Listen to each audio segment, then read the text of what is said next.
क्या आपने कभी सोचा है कि भगवान जगन्नाथ की आंखें इतनी बड़ी और गोल क्यों हैं? क्या उनकी आंखों में कोई विशेष रहस्य छिपा है? क्या वे सचमुच बिना पलक झपकाए अपने सभी भक्तों को देखते रहते हैं?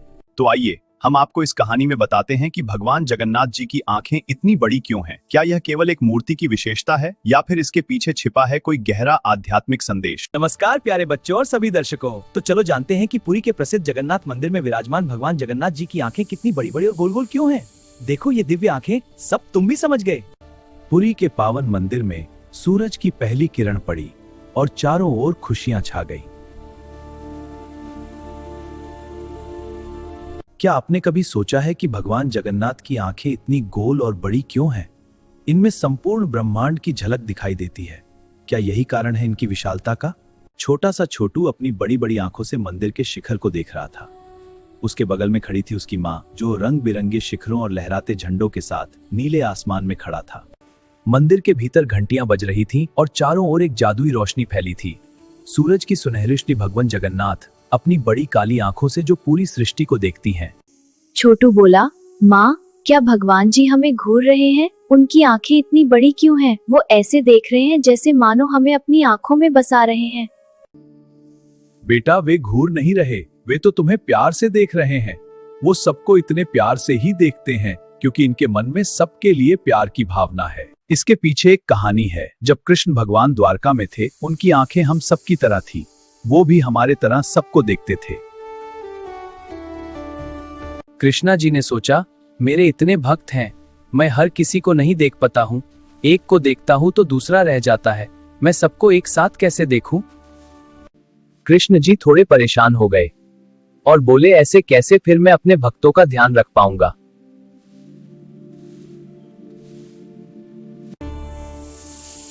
तभी वहां आवाज आई, नारायण नारायण। नारद मुनि आए और बोले, प्रभु आप इतने सोच में क्यों डूबे हैं? आपको पहले कभी इतनी गहरी सोच में नहीं देखा, मुझे बताइए कृपा करके। नारद, मैं चाहता हूँ कि मेरी नजर से मेरा कोई भी भक्त छूटे नहीं। मैं सबको एक साथ देख सकूं ताकि कोई भी मेरा भक्त छूट न जाए। तो प्रभु अपनी आंखें और बड़ी कर लीजिए।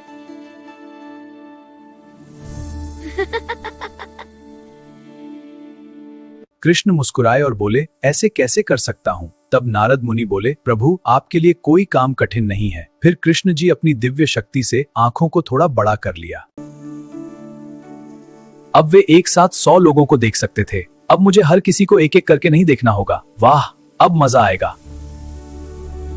पुरी के मंदिर के बाहर एक नटखट बंदर को देखा जो प्रसाद लेकर भाग रहा था। तभी मंदिर के बाहर एक नटखट बंदर को देखा जो प्रसाद लेकर भाग रहा और ये देख रहा था कि कोई उसे देख तो नहीं रहा है ना। भगवान ने अपनी नई बड़ी आंखों से बंदर को लड्डू चोरी करके भागते हुए देख लिया।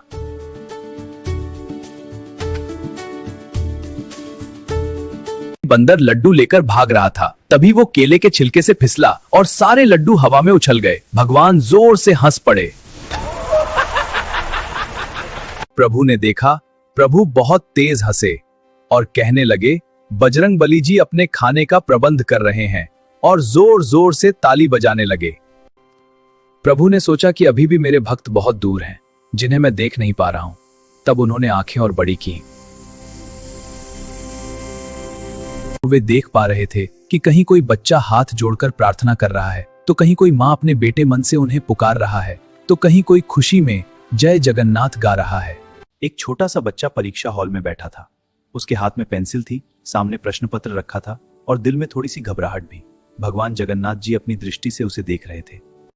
बलभद्र जी आए और बड़े प्यार और हल्की मुस्कान के साथ कहा, अरे भैया, आपकी ये इतनी बड़ी बड़ी आंखें, अगर जरा सी भी पलक झपक जाए ना तो कहीं पूरी दुनिया में आंधी ना आ जाए। तभी सुभद्रा जी वहां आ गई और अपनी मीठी हंसी दबाते हुए शरारत भरे अंदाज में कहा, और भैया, अगर आप अचानक चौंक गए ना तो बेचारे बादल भी डर के मारे इधर उधर भागने लगेंगे। तीनों भाई बहन खिलखिलाकर हंसने लगे। बलभद्र जी की गूंजती हुई हंसी, सुभद्रा जी की मीठी खिलशांत और जय की प्रेम भरी मुस्कान, तीनों मिलकर ऐसा दृश्य रच रहे थे मानो स्वयं आनंद धरती पर उतर आया हो। सो चुके थे। भगवान की बड़ी बड़ी आंखें शांत रात में भी खुली थीं और मधुर प्रकाश से चमक रही थीं। वे किसी को जगाने के लिए नहीं, बल्कि सबकी रक्षा के लिए जाग रही थीं। छोटू ने मासूमियत भरी आंखों से पंडित जी की ओर देखा और धीरे से पूछा, उसकी अगवान सोते नहीं? मंदिर की घंटियों की मधुर ध्वनि के बीच उसका सवाल हवा में जैसे ठहर सा गया। पंडित जी ने छोटू को गले लगाते हुए कहा, भगवान हमारी तरह शरीर से नहीं थकते, वे तो शक्ति का स्रोत हैं। जब हम सोते हैं तब भी वे जागते हैं ताकि हमें सुरक्षित रख सकें। रथ यात्रा का पावन दिन आ पहुंचा। सुबह की पहली किरण के साथ ही पूरा नगर भक्ति के रंग में रंग गया। मंदिर के शंखनाद और घंटियों की गूंज ने भी हताशा बढ़ाया। चारों ओर जय जगन्नाथ की गूंज थी और लाखों श्रद्धालु अपने प्रिय भगवान के दर्शन के लिए उमड़ पड़े। सड़कों पर आस्था का सागर लहराने लगा। भगवान अपने भव्य रथ पर विराजमान थे। उनकी दिव्य दृष्टि सब पर समान रूप से थी, चाहे कोई अमीर हो या गरीब, बड़ा हो या छोटा, उनकी नजर में सब बराबर थे। एक कोने में खड़ा बूढ़ा आदमी भी प्रभु की नजरों से नहीं छुपा। वे देख रहे थे, उसके कपड़े साधारण, हाथ हल्के से कांप रहे थे और आंखों में वर्षों की प्रतीक्षा की नमी थी। बस दूर से ही निहार रहा था। छोटू को एक एहसास हुआ जैसे भगवान जगन्नाथ मुझे भी देख रहे हैं और मुस्कुरा रहे हैं। मानो छोटू को सारे सवाल का जवाब मिल गया। छोटू की आंखें चमक उठी और वह मुस्कुराया। भगवान जी, आप मुझे हमेशा ऐसे ही देखते रहना। अगले दिन छोटू बड़े उत्साह से मंदिर पहुंचा। सुबह की ठंडी हवा चल रही थी, भीग धूप तैर रही थी। जैसे ही उसने सीढ़ियां चढ़कर अंदर कदम रखा, अचानक मंदिर की सारी घंटियां अपने आप बज उठी। छोटू ने पुजारी जी को बताया कि भगवान ने उसे देखा था। तभी पुजारी बोले, बेटा, वे तुम्हारी मेहनत और तुम्हारी अच्छाई सब कुछ देखते हैं। हम दूसरों की मदद करते हैं तो भगवान की आंखें और भी चमक उठती हैं। मुश्किलें आए या आंधी तूफान, उनकी जादुई नजर हमेशा हमारी रक्षा करती है। उनकी बड़ी बड़ी आंखों का असली अर्थ केवल आकार नहीं है, वह वे आंखें हर दिशा में देखती हैं, पर किसी में दोष नहीं खोजती। वे हर हृदय को पढ़ लेती हैं। लौटते हुए छोटू अब बिल्कुल भी नहीं डर रहा था। शाम की हल्की हवा उसके चेहरे को छू रही थी, पर उसके मन में अब कोई घबराहट नहीं थी। मंदिर में जो कुछ हुआ था, उसने उसके दिल में विश्वास की एक नई रोशनी जगा दी थी। शाम ढल रही थी।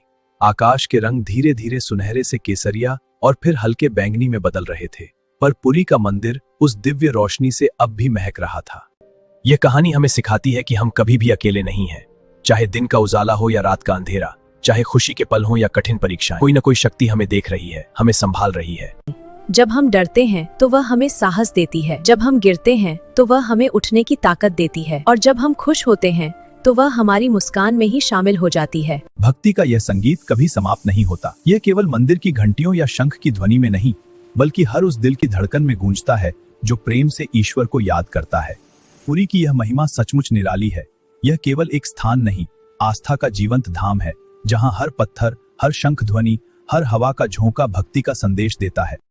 क्या आपको भी अब भगवान की वे बड़ी बड़ी आंखें और भी प्यारी लगने लगी हैं? क्या उनमें आपको डर महसूस होता है? क्या ऐसा लगता है जैसे वे आंखें आपको समझती हैं, आपकी हर बात सुनती हैं?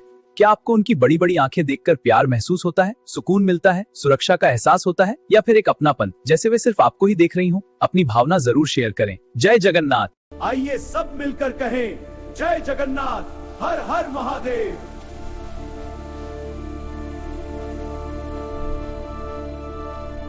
अगर आपको यह कहानी अच्छी लगी हो तो इसे लाइक, कमेंट और सब्सक्राइब जरूर करें।